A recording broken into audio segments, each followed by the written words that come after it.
Welcome to the Mobile Home Park Mastery Podcast, where you will learn how to identify, evaluate, negotiate, perform due diligence on, finance, turn around, and operate mobile home parks. And now, here is your host, the fifth largest mobile home park owner in the United States, Frank Rolfe. Where are Chip and Joanna Gaines when you need them? Right now, across America, mobile home park owners are trying to do a fresh redo of their old, worn-out mobile home park. But they have no shows to watch. They can't go on HGTV. They can't watch a single episode of Fixer Upper that has a mobile home park topic to it. So I thought we'd go over the new things going with mobile home park owners to freshen up those mobile home parks and bring things that are half a century old back to life. Let's start off with the entry. That's the first thing everyone sees on a mobile home park.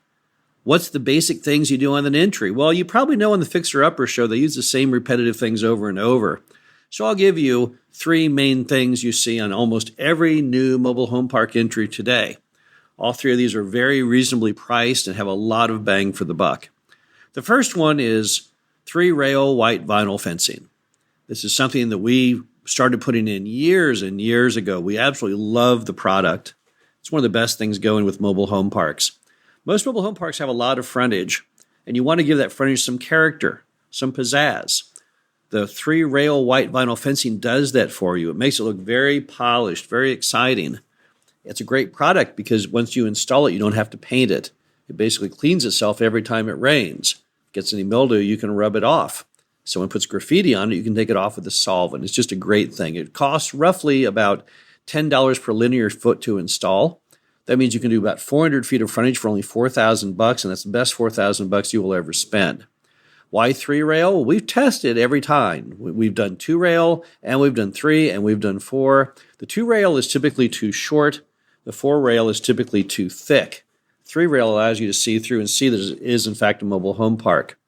Does it have to be white? No, it doesn't have to be white. There are other colors of vinyl today. There's tan, there's brown, and sometimes those are actually more appropriate. I don't think it's the fact that it has to be white is the key item. But vinyl fencing, and we typically use white, it is the best product out there to give you that bang for the buck you're looking for. Next thing are feather flags. I don't know who invented them or where they came from. Obviously, they weren't a part of my childhood because I only had regular old flags when I was growing up. But today, feather flags are the new hot thing. They stay furled at all times, or unfurled at all times, whether there's any wind or not. And they're vertically oriented, so they're very easy to fit in a limited amount of space. We like to run our feather flags roughly every 50 feet behind that fencing. So if you have 400 feet of frontage, then you're going to have about 8 feather flags. Color choice is up to you. You can do them all one color. You can vary the color. Any way you cut it, it gives you a very, very sharp, very attention-getting entry. The final item is the actual entry sign. Now, there's a lot of debate out there among people what they like and don't like on entry signs. We don't like any entry sign that is porous because if you should have anyone ever spray paint any form of graffiti on it, it's nearly impossible to get off of stone and wood. We prefer the good old aluminum with white vinyl lettering on it, signage, which is then held up by 2 white vinyl posts with caps.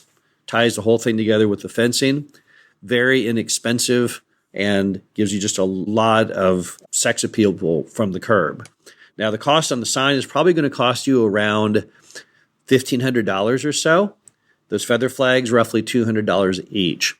So if you add it all together, $4,000 on 400 feet of frontage, I need $1,600 of flags, and about $1,500 of sign.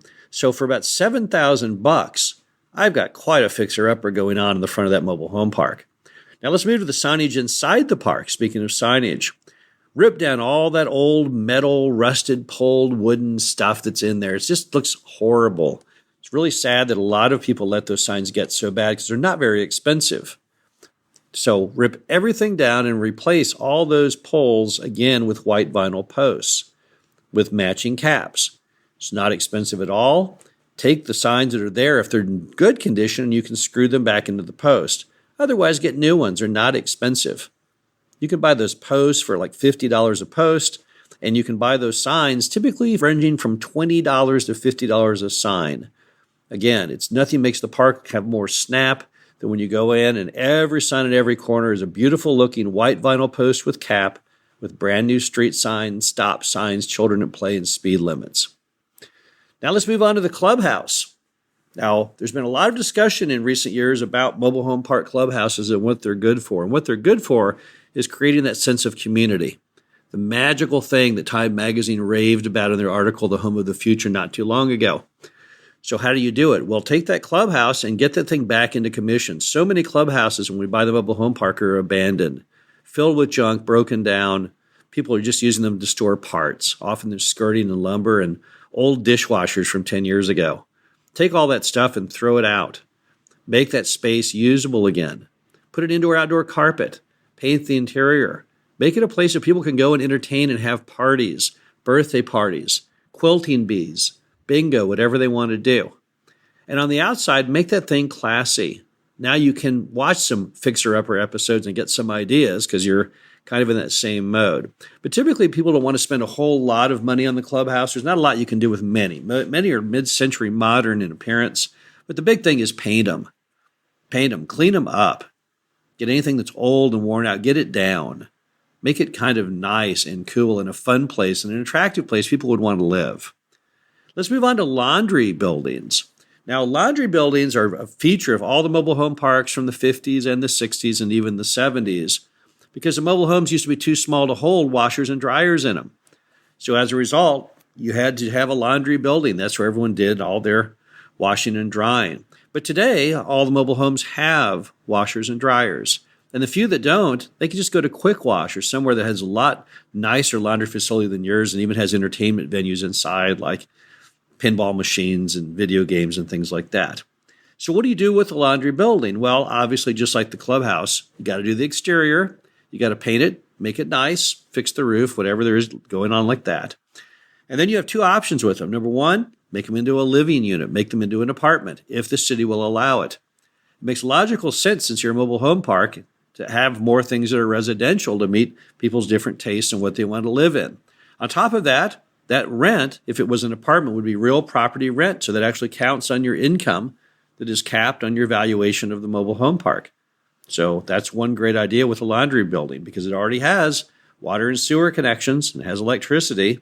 Not too hard to convert that into an apartment, but again, you'll have to get a city permit to do that. The other option is to make it into another form of community center. Some of our old laundry buildings, we can't make them into apartments, so instead what we do is we put in the indoor-outdoor carpet, paint them, and bring them back to life as another ancillary part of a community center.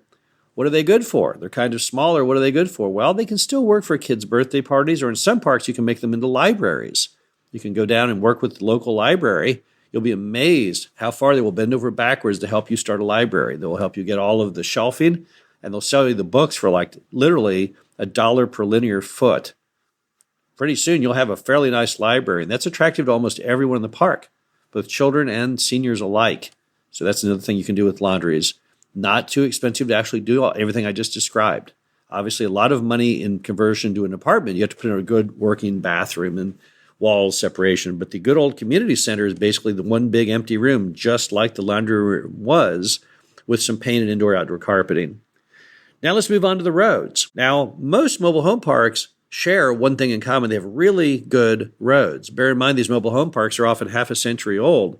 But the road base and the asphalt's holding up really, really well. Now, why is that? Well, I think it's because a lot of mobile home parks are built under that HUD program back in the 60s, where you had to build it to their specs. And I'm glad they did that program because that made a lot of park owners build these parks a little better than they might have if they hadn't done that.